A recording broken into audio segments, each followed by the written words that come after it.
What's up, everybody? Happy Tuesday to you. I know you missed us yesterday. Welcome to Stir Crazy, episode number 58. We're just getting started. I'm your host, Kim Brown. Gang, we have a full slate of stories, of things to address, a bunch of topics we need to get into. Of course, we want to thank everybody who hit us up asking us, where were you guys yesterday? Well, yesterday it was just a day off. So we just decided to give the whole crew a rest. And now hopefully we are back today, re-energized and refreshed and ready to tackle these news topics and politics and cultural goings-ons and whatnot. Of course, we always want to hear from you guys in the chat and in the comments. And without further ado, it's time to introduce our fantastic panel. Joining us today is a couple of gentlemen in-house from the Real News editorial panel. Yes, you are a gentleman. We're joined with our managing editor, Marc Steiner. He's also a veteran broadcaster here in the Baltimore area. And Aman Azhar, he's our news and climate reporter here at the Real News. Gentlemen, we appreciate you guys taking some time out to speak with us. Thank y'all for being here. Thanks, Kim. Always a pleasure. Well, the first thing I want to talk about is actually a little bit of good news. We do know clearly that the coronavirus is still rampaging across the United States. In fact, nearly half of states are showing an increase, not only in infections, but in some places hospitalizations. And we are quickly approaching 120,000 dead, over 2 million infected with the coronavirus. But you cannot blame the Black Lives Matter protests on that, at least according to this recent piece that was published in The Hill, which published a paper which was conducted by the National Bureau of Economic Research. And what they did was they analyzed the effects of Black Lives Matter protests had on city populations and found that the amount of new cases was offset by people who decided basically not to go protest, to stay home and social distance. So they checked out, I believe the data was in over 300 cities total, 281 of which did have Black Lives Matter protests, and found that the coronavirus did not spike in those populations. And Marc and Aman, this may not come as a huge surprise, because despite the fact that we saw thousands of people across the country in the streets for a sustained number of weeks at this point in the wake of the murder of George Floyd, a lot of people were wearing masks. A lot of people seem to be taking precautions, in stark contrast to the several thousand that gathered at the Bank of Oklahoma Center to rally for Donald Trump this past Saturday, Marc Steiner. It seems as though the people who are protesting on behalf of Black lives are at least more conscientious of their own lives and the lives of those around them who are also gathering and making their voices heard. Yeah, I think well, two things. I mean, I think you're right that and I read the article as well and tried to look up the study a bit more. It's right that there are these protests happening around the country. People are wearing masks, they're gloved, they're trying to keep their distance when they can, unless they're attacked by the police and they have no choice but to run together. So I think you're seeing a vast difference in terms of how the right wing in their demonstrations have come in maskless and mocking COVID and the rest. The other part of that, though, is from my reading of the article, it seemed to me that the jury's still out. We don't know what's going to happen. I mean, it could still pop up. They're not quite clear that people who are joining the protests are not going to get COVID. They're not susceptible to it. I mean, so that really is out. We'll see. I hope not. I think that it was ameliorated by the masks and the gloves and being very conscious. Yeah. And there's the article also talks about people just are staying home, so that's also dipping down the numbers. Marc, actually, I would add on to that. I've been up and about throughout the weekends when protests were going on. They're still going on in DC. And I can tell you, and I had my camera on, I took too many pictures, and I can tell you with a lot of certainty, all the people, and I got to emphasize, all the people had the masks on, and I'm talking about protesters here. The only people who did not have the masks on were the law enforcement people, the police, the paramilitary, right, and the military. They did not, and not one of them had the mask on. Of course, they go by the chain of command. So apparently this was probably an order passed along that there will be no one wearing those masks. So that's a vast difference. And I wondered if police has access to some kind of a research then that we don't have it. Maybe it's about time they made that research known to public. Maybe we can kind of look at what is it that they're basing their decisions on. Well, but it was too blatant to see what was going on between the two sides. I don't think they have anything special. I really don't. I mean, I know a bunch of police because they've been my students when I taught, became cops, and I know I actually have a nephew and a grandson who are police, oddly enough. And so the reports they get back from all of them is when they go into their roll call rooms, they're told to take off their masks, not to wear them. I mean, it makes no sense. It's insane. And I mean, I don't quite fathom what they're doing or why they're doing it. I mean, we have to realize that unless you have a very specific mask, most covering your face is really about not infecting another human being, not saving you from the infection, unless you have an N3 mask or some mask that's going to really keep out particles. So so you know, as I tell people all the time, I'm not wearing this mask for me. I'm wearing it for you. So they could be infecting citizens by not wearing masks. I mean, it's crazy. Absolutely, Mark, and crazy. Yeah, I think, I mean, how can another public institution kind of just look away from the directions coming from another public institution? Like there are CDC guidelines, there's too many guidelines coming out. So for another public organization like police to completely just let go and not heed any such medical advice is just an issue in itself, quite honestly. And second part is that they've been ripping off the masks of protesters' faces so they can spray them. So that's it's just incredible, the kind of blatant, not just misuse of force, but also irresponsible behavior that we have seen from law enforcement agencies during these protests, and they continue to be like that. It's no rules, guys. We are living currently in a no rules scenario, especially as it pertains to law enforcement. Now, the handful of cops who have been arrested for some of these murders of unarmed persons, notwithstanding, in addition to some police who have been arrested for assault of protesters, for the rest of them, it is like whatever. The rule book, playbook, you know, use of force policies are out the window. I wanted us to take a look quickly at one protest that happened in New York over the weekend. And this is one of the, most of them were peaceful, friendly protests, but this is of the bikers, the cyclists, I should say. Cyclists just riding down through, I believe it's either Manhattan or Brooklyn. Can we take a look at that? The video of the cyclists, there we go. Hundreds of people actually on their bikes, possibly even thousands. This is a wonderful shot, shot from above as you see people just riding peacefully. They were chanting out Black Lives Matter and hands up, don't shoot, along with a number of other related protest chants. So just to give you an idea, at least here in New York City, how the protests are still carrying on in different forms. In addition to people being on the streets, there was a protest last night outside of Gracie Mansion, where Mayor Bill de Blasio lives, where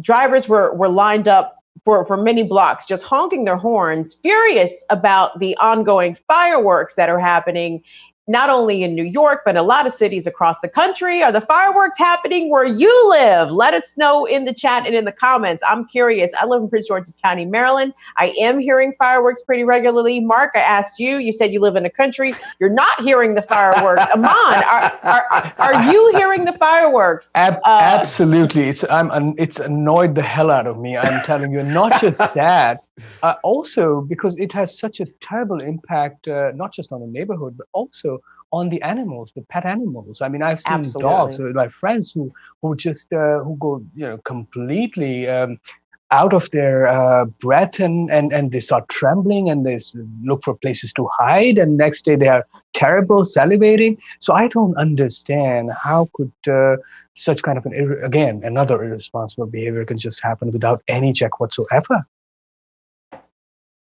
Yeah, it's really unusual. Let me backtrack. It's not unusual to hear fireworks where I live in a predominantly Black and brown area, very close, a stone's throw from the city line to Washington.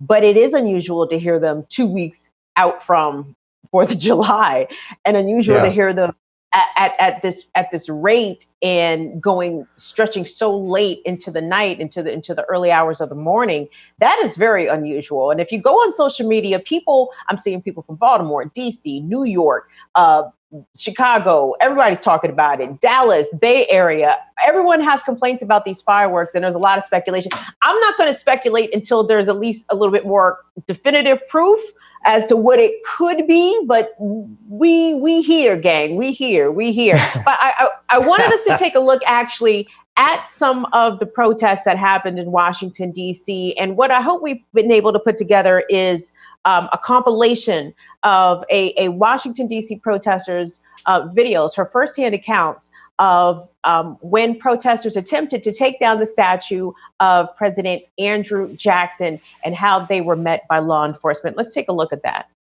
Ho ho! Andrew Jackson's got to go! Hey hey! Ho ho!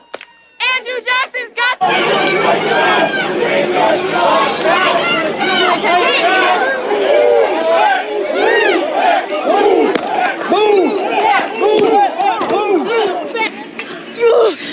Fuck! Julia, are you okay? I'm fine, I'm fine.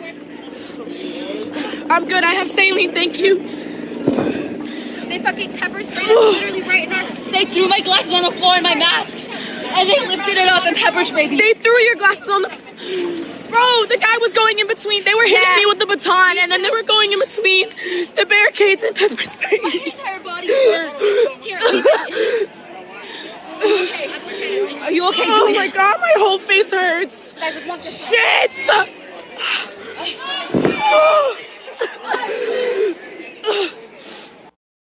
That was the Twitter account of protester Julia Clark, a Twitter user by the name of Julia Clark. And as you see in the first videos, you saw the protesters surrounding the statue of Andrew Jackson.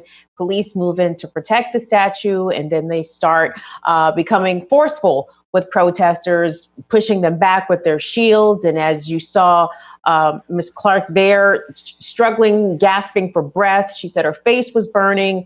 You heard another person off camera say to her that the police grabbed her mask and pepper sprayed her. I mean, Mark, these are the sort of tactics that we are seeing happening across the country. I mean, police are responding in very brutal fashion, even though they're using so-called non-lethal weapons on these protesters. People are being seriously injured by some of the projectiles that police are aiming and shooting at people between the pepper balls, the tear gas canisters, the flashbangs. It's pretty extensive, the police response to a lot of these protests across the country. You know, I was thinking about this today because I was looking at news from all across the United States, as you were just talking about, and looking at the reaction of the police. Whether it was New York, the controversy of the police running their car into protesters. I looked at those tapes really carefully and other things around the country, and it really hit me that, in part, police are in a panic, and the police are in a panic. This is not defending them. I'm just trying to give an objective kind of figure out what it is that's making them go so over the top at this moment, all across the country. And I think that they're in a panic because they're under attack, because policing is under attack. Their work is under attack. Their livelihood's under attack. And they are going, and plus in DC, you have Trump sitting there who is pushing the police forces to kick butt. He's literally telling them to go do it. And as you saw in that photo, in that video, those weren't DC city police; those were federal police. Those were park police. And so they've called out the federal police forces in Washington, who have really gone way over the top in almost every case. And I think that you're seeing there are lines being drawn. The line is to defund the police, to abolish the police. You know, all the things in between that people are arguing about how to control what's going on, and the police being really reactive, saying, yeah, you want to control us? We'll control this. right? And so I think that is the dynamic you're seeing going on right now. And people are, I saw this great quote today, that when one people's liberation is other people see as an oppression. And I started thinking about that quote. And I think that's part of the dynamic we're seeing here. Part of it is the state is responding, but even the state governments and the city governments, I think they're not in control of their own police. The police are controlling their own situation. So it's a very, we're at the precipice of something really major happening. It's going to fall one way or the other. And and watching what the police are doing is pretty, I mean, this is some of the most vicious police behavior I've seen en masse, concerted across the country at any one time ever. Well, Aman, Marc raises a great point, not to cut you off there, Marc, because that's fine. A lot of people say that the police, in their behaviors and their response to this uprisings, and then the call for policy changes in regards to police, and specifically defunding the police and abolishing the police, the cops themselves are kind of making the case as to why they should be abolished and not reformed. Marc, you raised what the NYPD commissioner said. The police commissioner, his name is Dermot Shea. There was a public hearing just recently, and in response to how his police officers have behaved during the George Floyd protests, is what they're calling them, he said, quote, officers shown in the videos to be lurching in the crowd. This is when there was video of police driving a police vehicle into the crowd. He went on to say during this hearing that police were complying with department standards. And that's precisely the problem. It is department standards to be able to run over peaceful protesters. It's department standards to be able to shoot people with pepper balls and banned tear gas canisters upon protesters who are demonstrating peacefully, Aman. And that's the problem. This type of behavior cannot be reformed generally. Yes, and I think that's a giveaway. That's like saying that as long as they didn't trample upon the protester, it's fine. Which exactly tells you, Kim, what kind of a police behavior we're up against. This is not really not thought out kind of a suppression. It's a well thought out, forceful suppression of a political expression. And that's another problem, because people go out to protest because we're told, theoretically speaking, that this is perfectly within your constitutional rights and freedoms to go out and make yourself known on what is it that that's the political association affiliation stems from, your ability to do that. But at the same time, nobody says that if you go out as a peaceful protest and come back with your limb missing or your eye missing or your nose battered, now that's something which is completely unacceptable, and it's invisible. That's and frankly, I must make this point that power is not known by making such a brute force available and nakedly kind of suppressing a protest demonstration. Power always works when it's invisible, but when you turn it into naked brute force, its effectiveness goes away, and that's exactly the problem. Police is not able to do what it's supposed to be doing. That's law and order and making things safe, circumstances safe for people to come out and protest. That's what policing is about. It's not about breaking people's necks or their backs or their legs so that they just don't come out. That's a fundamental problem we're up against. Now, I think we have to remember as well that what we're seeing the police do now, what the strangest part, as I said, is seeing it happen across almost every department of the country when they're faced with people who are demonstrating for Black lives, against police brutality. Those demonstrators are getting attacked, not the other ones. But what's interesting, we have to keep in mind, I think, this is not different than it was in the 60s. This is no different. Exact same things happened. I mean, in the civil rights movement, the police forces in the South were horribly brutal to people. You know, beating and torturing people inside when they got them in jail, and beating people in the streets, and it was an everyday occurrence. You know, and I remember the demonstrations in '67 at the Pentagon as well, where the U.S. Army was there, and they were cracking skulls and hitting people with their rifles and dragging people and beating them with gun butts. You know, I mean, it's so. What I'm saying is that this is not new behavior. What's new is that for the first time there is a force of almost a majority, if not a majority, of people in this country who want to see something change. What I've been saying about this moment is that this is the Edmund Pettus Bridge of the 21st century. You remember Edmund Pettus Bridge, the Bloody Sunday in 1965, that changed the entire nation, switched and started thinking differently around civil rights and ending segregation and the civil rights struggle down south when they saw those attacks. What's happening now in America is the exact same thing. There's a switch in consciousness going on because of what happened to George Floyd, because of what these demonstrations are doing.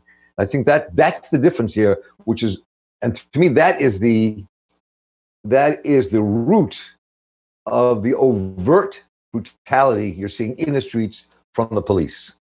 Yeah.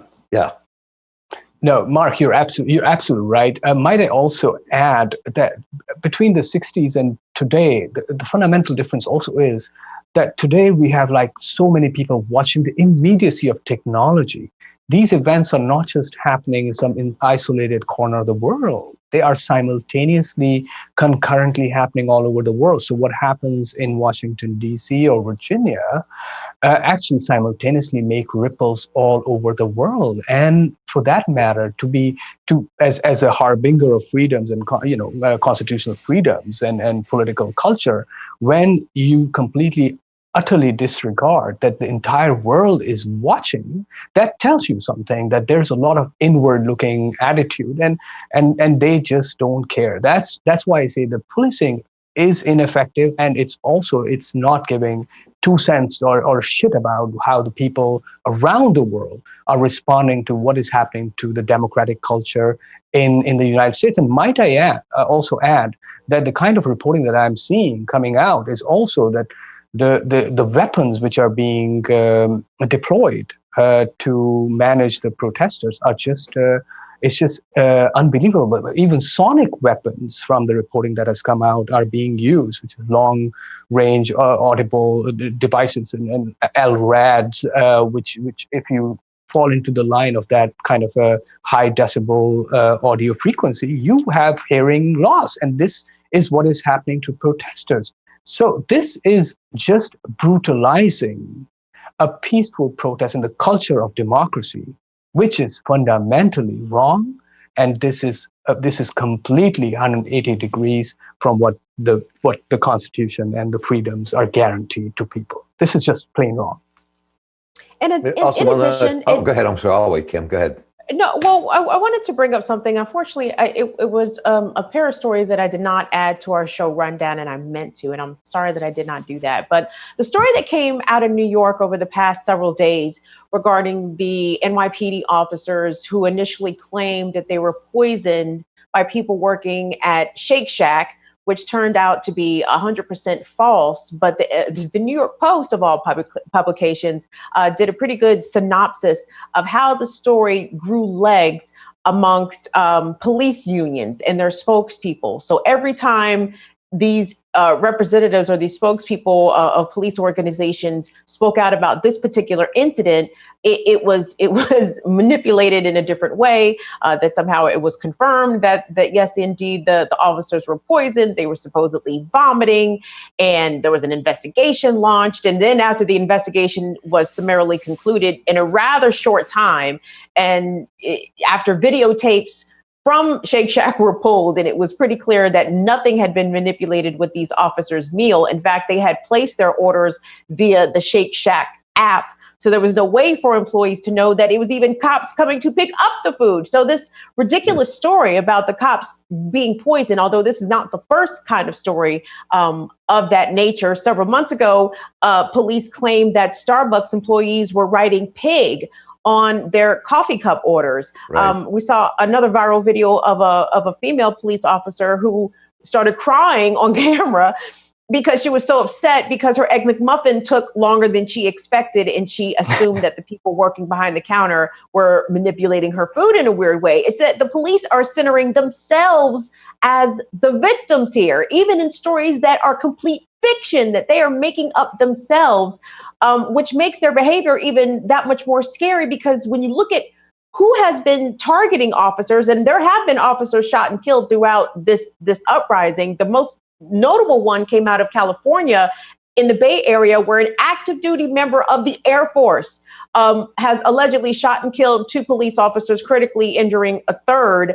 And yet it is peaceful protesters in the streets who are being targeted with this kind of brutality, when the police are making themselves to be the victims, when that is not the case. That is what I find really troubling. It's like, you guys are being a bunch of babies relative to everything else that's happening. I'd like to get y'all's take on some of the fictitious stories of victimization that police have put out here in recent days.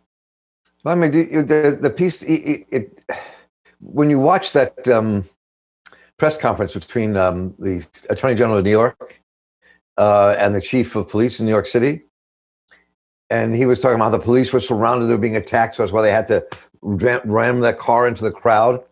Well, when you watch the video, that just didn't happen.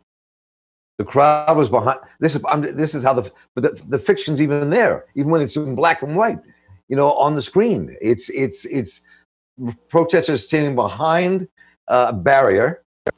Policeman's car was up against the barrier. Another police car goes ramming into the demonstrators, and the commissioner says, "Well, they were being attacked and had stuff thrown at them." No, that happened after the police rammed. And so, there's this fictional thing that's happening all over the place. I mean, the whole food poisoning thing was just a mind blow. So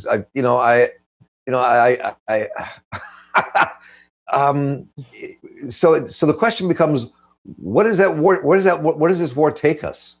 If the majority of the police are actually confronting citizens and going after them because they're trying to diminish the police, I wonder where this ends up taking us. This is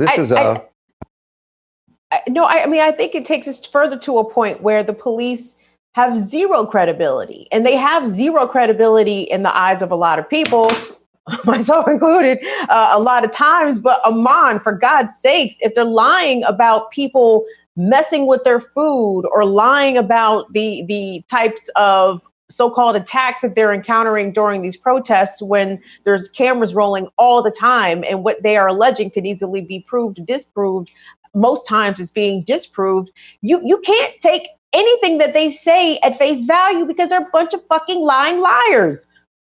Well, this is utterly childish behavior, Kim. And I wonder, after 20 years, 10 years, 30 years of public service and all the kind of trainings that kind of go into making a police officer, and of course, these are all tax publicly funded organizations to begin with. So people are paying for these people to be trained into public management and making sure that law and order is there, so that people can peacefully protest and come out and say what they wish to say in terms of their political choices. That's what the police is supposed to be doing. But given the fact that because of their naked brutality, because of the fact that there's a culture of brutalizing, because of the fact that there's been decades of militarization which has gone into police force, this is the outcome of all that. On the one hand, you brutalize peaceful protesters, and then you back off, and then you create such childish excuses, and then expect that people will actually come onto your side. This is I don't even know what to say, Kim, to that. But the fact that they should fucking wake up and look at their own footage of what they're trying to do, and maybe then they will wake up to it.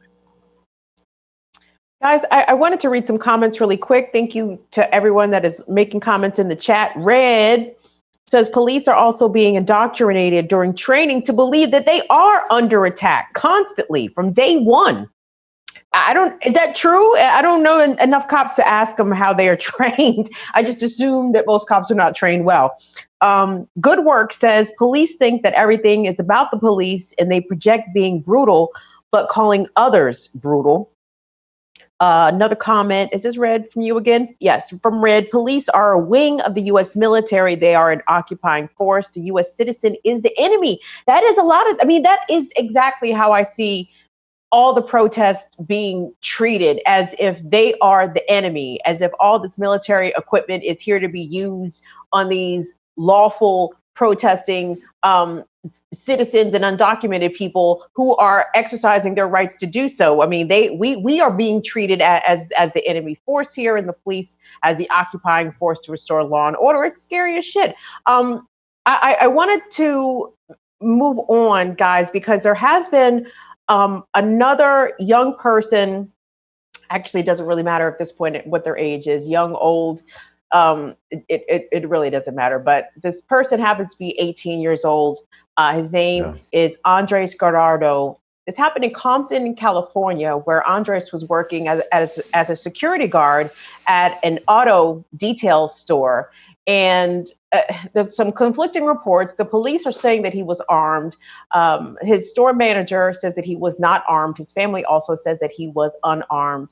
But police appeared, actually, this was Los Angeles County Sheriff's Department, appeared at the location of the store where Andres was outside. He saw them draw their guns, allegedly. He took off running, and he even allegedly, according to some witnesses, got down on his knees and put his hands above his head, but he was shot 7 times. Let's take a video look. This one is from ABC7 in Los Angeles at a protest that happened over the weekend in support of Andres.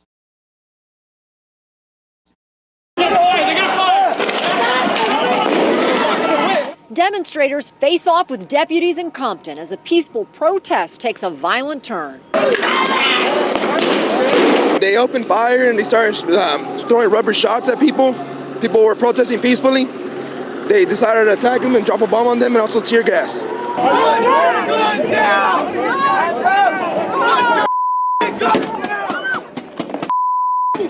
Protesters capturing the chaos on camera. The trouble began when deputies fired pepper balls at several protesters, demonstrators then taking aim with water bottles and debris. And then all of a sudden we hear shots coming out, people started running in different directions, but they made a huge mistake because let's not forget the whole world knows Compton. What do we want? When do we want it? The peaceful protest began at the scene of Thursday's deadly deputy-involved shooting. Authorities say Andres Guardado pulled out a gun when confronted by deputies. The 18-year-old shot 6 times. When will the violence end? It's who's next? Am I next? Guardado's family says he was shot in the back as he ran from deputies and are insisting he did not own a gun. His father joining today's march to demand justice and an end to police brutality. I say thank you, everybody, for coming here. You know, I say I'm feeling very bad to talk, you know, because I don't feel really good, you know. Those turning out today say the 18-year-old's death is just the latest in a long history of lives lost at the hands of law enforcement. Maybe now everyone can see that new training is required and that defund the police really means let's create an organization that is really for peace.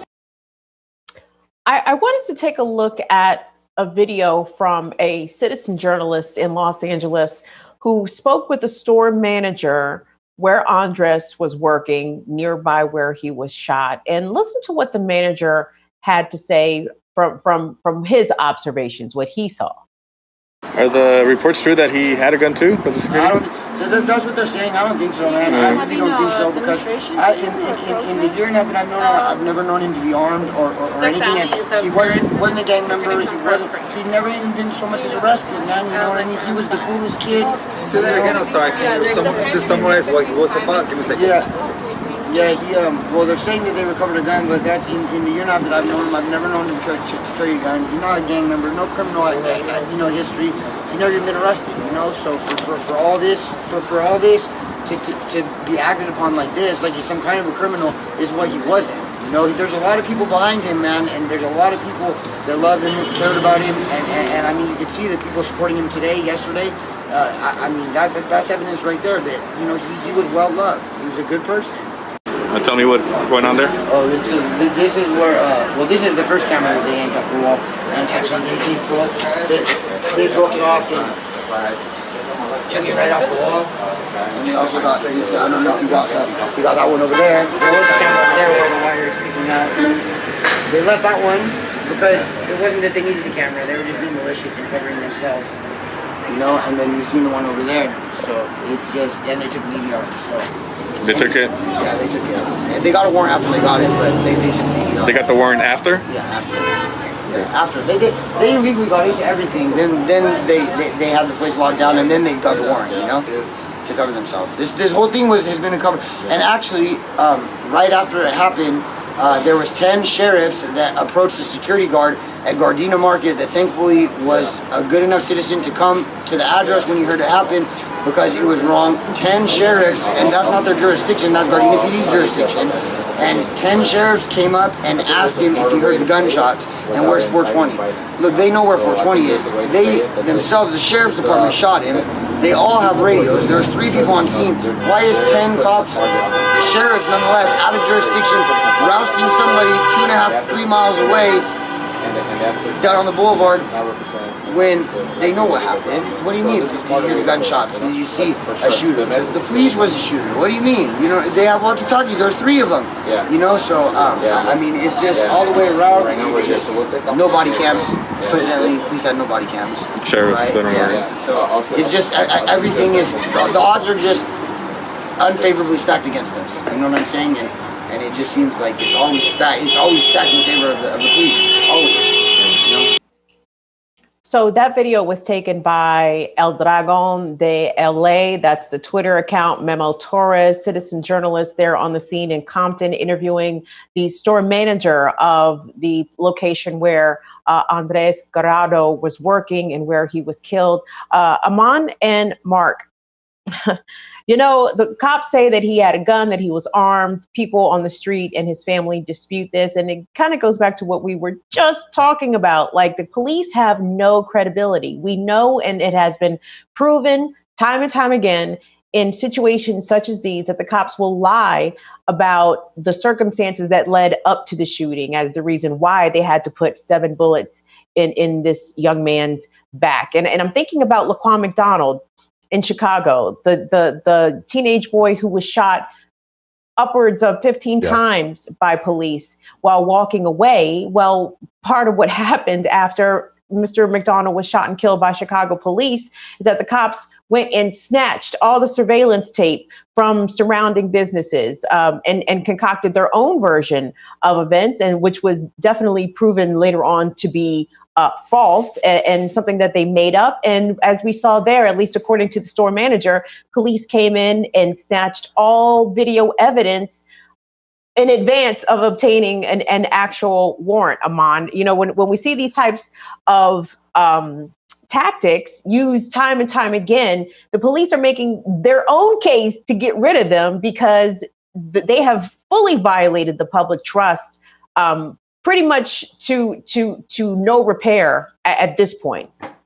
Yeah, and it just so happens that the person was again a person of color. It was just so coincidental at the same time, and that's why it's been said many times, and it will be said more times, that all these things about body cameras and dashboard cameras and stuff, this is really not the problem. The problem, Kim, is that there is virtually no police accountability within these, and the police culture is a culture of impunity.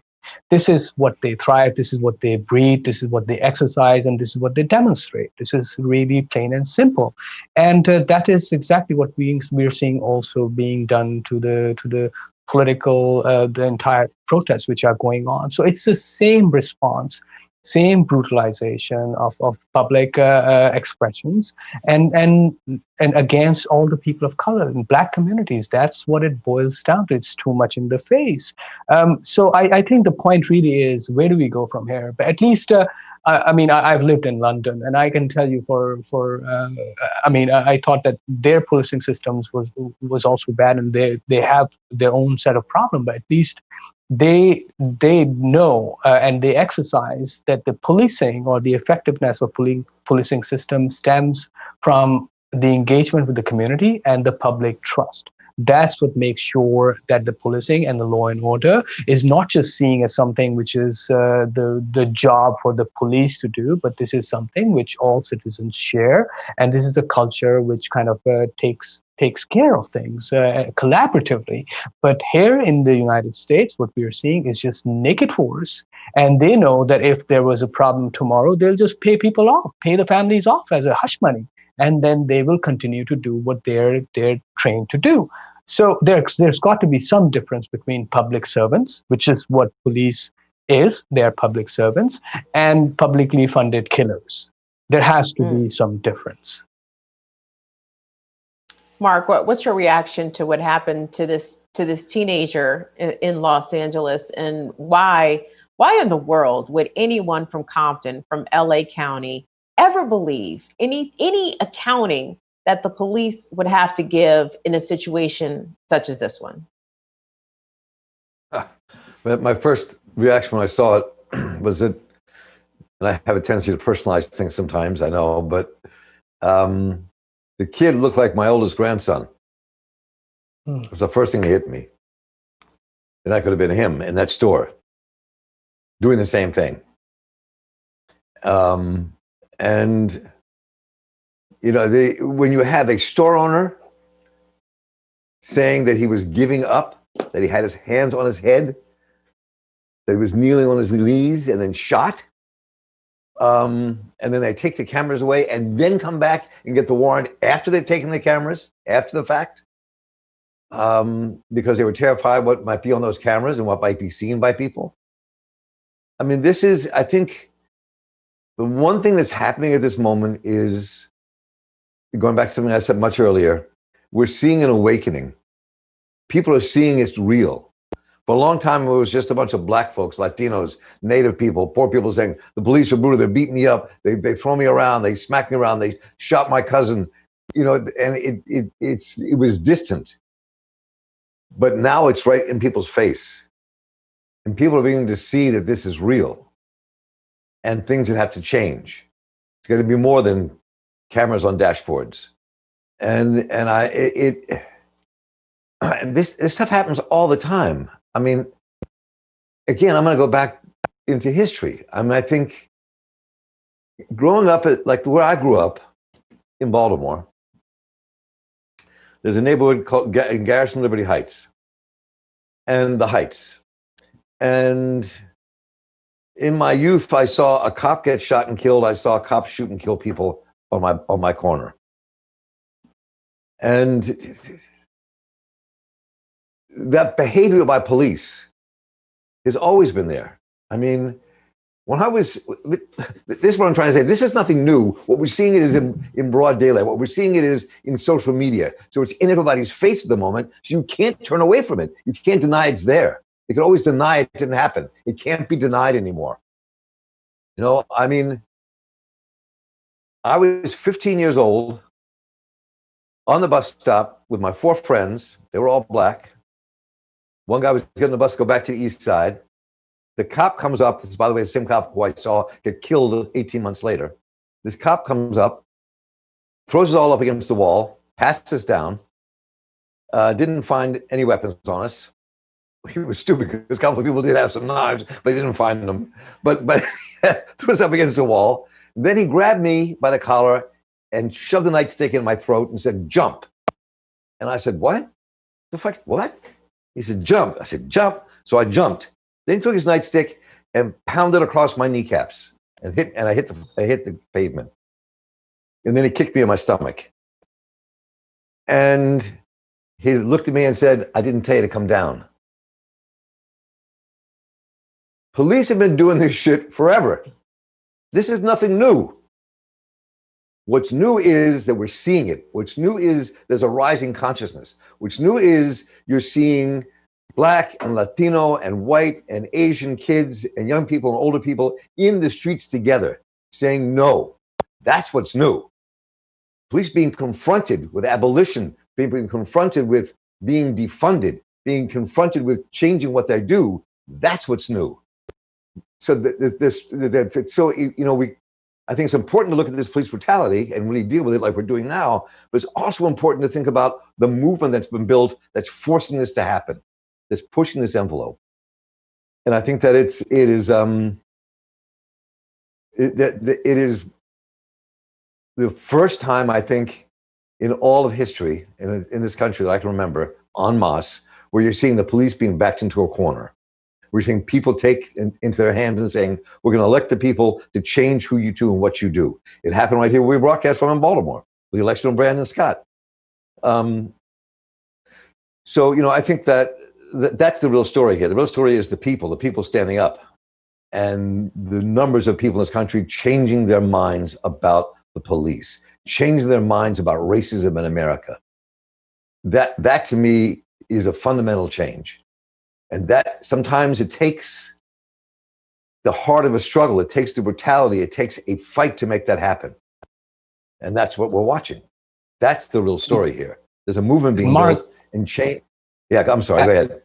I cannot agree more to what you just said. And I think I'll just add one more point, which is that while this is happening and this is gaining momentum, because protests are also continuing, and so is the police brutality of constitutionally protected political protests. I think this is going to tie into, and it is tying into, the political agenda, which is going to manifest itself in November this year. This is going to be important also for both parties to listen to what is going on, pay heed, and also for the voting process. This is going to be articulated into a political demand, and I hope and I wish that this is going to be one of the top agendas for the political contests which are going to happen, are still happening in terms of primaries. And that's where this demand for defunding and retraining the police culture kind of finds its articulation.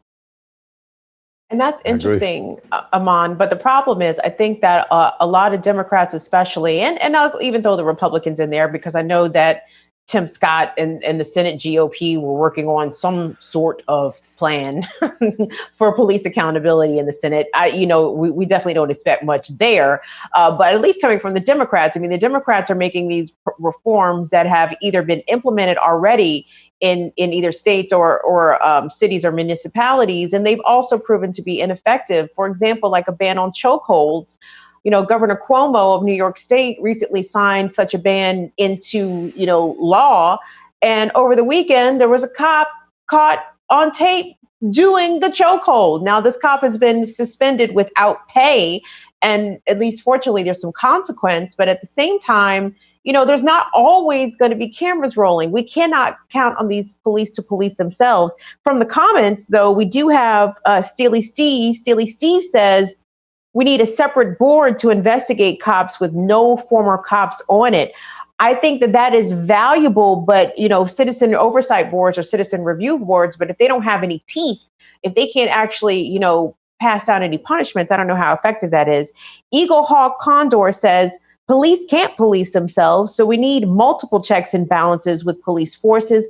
We also need to revoke their sovereignty as a public servant, as well as licensing and bonding. Excellent suggestions there from the comments. Guys, I wanted to move on to a story that I find interesting. I'm always sort of fascinated with white supremacists and the way that they are able to infiltrate and move in spheres of influence. And Marc, I know you studied white supremacists extensively also. Well, according to the Department of Justice, a member of the U.S. military has been found to not only be passing along sensitive information to a neo-Nazi group based in England, but also plotting a, quote, mass casualty attack upon his own unit. Army Private Ethan Melzer, and this is according to a press release from the DOJ, it says in approximately October 2019, Melzer deployed abroad with the Army. Prior to planning his attack, Melzer consumed propaganda from multiple extremist groups, including O9A and the Islamic State of Iraq and al-Sham, which are also known as ISIS. For example, in connection with the investigation, the FBI used the phrase harvest of soldiers and described attacks and murders of U.S. personnel in approximately April 2020. So apparently, according to the Department of Justice, this Army private was plotting an attack on the biggest police force, arguably, in the world, and that is the U.S. military, but using and consuming propaganda from this neo-Nazi group, which is allegedly, satanic and all kinds of other crazy stuff. It seems as though the phone call is coming from within the House. And the reluctance from U.S. law enforcement from the federal level on down to, I guess, vigorously go after neo-Nazis and white supremacists, even though they did catch this particular guy, there's been many reports of whole neo-Nazi units, white supremacist units, both in police, law enforcement, and within the U.S. military. So why do so many white supremacists want to be either part of law enforcement or in the military? Marc Steiner. Why? Why not? Why not? There was a report that PBS NewsHour had that they released, which said several years back that the studies showed this huge number of white nationalists inside the U.S. military and inside the police departments. They're there. They make up I'm not going to say a majority because I don't think that's true, but they make up a significant number of people who are inside doing this because they are trained militarily and they want to be trained militarily. And they are also in law enforcement because, look, I mean, it's legal to go beat up. You're black, I can beat you up. Why? Because I'm a cop. I got a badge and I got a gun. Now I can do it legally. So there you go. I called you what? And so, because it's a natural affinity. And this guy clearly, though, is one of those people who's not just a white nationalist, but is also way off the deep end. So he got caught. But most of these guys don't get caught because they're part of they have this camaraderie, they have this brotherhood, and they're part of this organization, they stick together. They're not going to turn on each other or do things that stupid.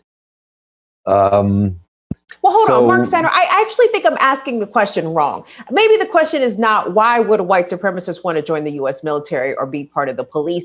I guess why does the U.S. military want white supremacists in its ranks? Why do police want white supremacists in their ranks? Because they know it and they allow it, right? I'm not so sure that's true. I'm not so sure that's true. I think that. And I'm not so sure they go out to recruit white supremacists. I think the dynamic is different. I mean, I think that maybe not recruit, but not discourage. I think that's maybe what I'm trying to say. They don't discourage them. But the thing is that it's interesting to me if you look at the difference between, say, when you go to a basic training or when you go to a specialty training. So my grandson said this to me. He said, I have a grandson in the Army too. My grandkids are lots of them are all over the place. So one's in the Signal Corps. And he said to me, Saba, when you watch them, in basic training, there are a lot of right-wing supremacist assholes. They're everywhere. And they're for Trump. But then when I got into the Signal Corps, he said, it was flipped. It was just the opposite. And he said, because you have to have half a brain to figure out how to run the complicated communication system if you're going to be in the Signal Corps. And I'm saying that story because I think it is more that there is a natural affinity for people who are supremacists to want to be in the police department or in the Army. I don't think they're necessarily, I really would have a hard time fathoming recruiting agents going after blatant racists, say, oh, you're a racist, come join the Army, we want you. I don't think it works that way. I think it's the other way around. I think, Kim, I'll put on my anthropologist hat here. I think what we're talking about is a cultural issue. It's the people that we call white supremacists. It's a culture that they bring. It's not as though it's a checklist of things that, okay, are you qualified for this and this, and finally you're a perfectly well-branded white supremacists. It's a thing that you bring with you as part of your culturation, as part of your upbringing. That's why these are cultures, and they don't just go away; they stay. And these are attitudes and behaviors, so they can ignite at any point in time. I was just reading this book last week from a Slovenian academic, Slavoj Žižek, a very popular person in academia, especially on the left. And in his book, Pandemic, his latest book, he was talking about, he referenced an information coming from the FBI that white supremacist group were trying to spread COVID-19 in the police and law enforcement units and the military units by sending infected people there. So it works both ways. These people are brutal as well. They have an agenda and they want to do it and they think about these things. So we are up against some nasty law. And that's the job for the law enforcement, to stay neutral as a professional forces, non-aligned politically, which is why it is important. But when you have a Trump and when you have a culture of impunity in these organizations, especially, and I'm talking about police right now, this is what happens. They become a refuge for this kind of a culture of impunity, which ties perfectly and blends perfectly with something like white supremacist thinking. You put it much more succinctly than I did. Thank you. But guys, I think we have time for one more story, and it sort of relates back to this culture of white supremacy in law enforcement. There's been a discrimination lawsuit filed in Minnesota, in the county in which former Minneapolis police officer Derek Chauvin is being held without bond in connection to the murder of George Floyd. He is the only one being charged in said murder. But Ramsey County corrections officers say that they have been barred from guarding Derek Chauvin. They go on to say that only white COs have been allowed to guard him. And according to sources quoted in this piece from the Minneapolis Star-Tribune, more than one person has seen surveillance videotape of white correctional officers allowing Derek Chauvin to use their cell phone, which I'm pretty sure is against prison rules. But this is an interesting dynamic here, and it almost kind of puts me in the mind frame of something that Neil Franklin said here on Stir Crazy recently, talking about the history of policing as it relates to Black people being police officers, where initially the first Black officers were not allowed to arrest white men, not able to patrol white areas. And here we have this cop who is now infamous for murdering George Floyd, this Black man's death that has been the catalyst, the firework, the spark to have set off this latest round of uprisings, racial uprisings here in the United States. And they don't want any guards of color guarding him. Only the white COs can guard him. Aman, that sort of goes back to this issue of culture that you spoke about. But I mean, why protect him though? Why only have the white officers protecting Derek Chauvin? As if, do they think that the Black officers are going to do something to him, or they just want to make sure that he's getting, I guess, the treatment such a man befitting his stature deserves? I think I would have to say, Kim, that this is like a lack of trust even within the organization and tiered approach within these organizations as well, which is exactly what we were talking about. This is the whiteness within these institutions, which and this is the culture. And you're seeing these manifestations. This is what it manifests, that, okay, well, we cannot trust a person of color or a Black officer, despite that they are wearing the same uniform. But even within the organization, there's these glass ceilings, and they happen all the time, which is exactly why there's been a consistent demand also becoming a political demand that all organizations should have a diversity within their ranks. They should bring more people of color so that this culture can be reformed from within. That is why this demand is there, because otherwise these examples will keep coming in even more and more. But this is what it is. They don't believe. They don't want another person of color close by. Maybe they'll do something. This is a fear within, and this is how it manifests itself. Mark, either they think the black officers are going to hurt him, or they want to make sure that Derek Chauvin is getting his proper amount of contraband being brought directly to his cell. What's your take? Well, first of all, Chauvin is, if you saw these reports come out after all this happened, the people who knew him at the club said he was terrified of black people. And showed his behavior. And so this guy, I almost said this poor guy, but I don't feel bad for him, he's about to go to jail perhaps for a long time. And he might not survive it unless he's part of a white supremacist gang inside that protects his ass, which is possible, especially in Minnesota. And look,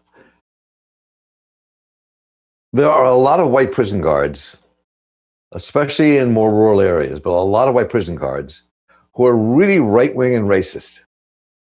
They're just the reality. And so they're protecting him. That's what they're protecting him. And he probably asked them. He probably knows some of them.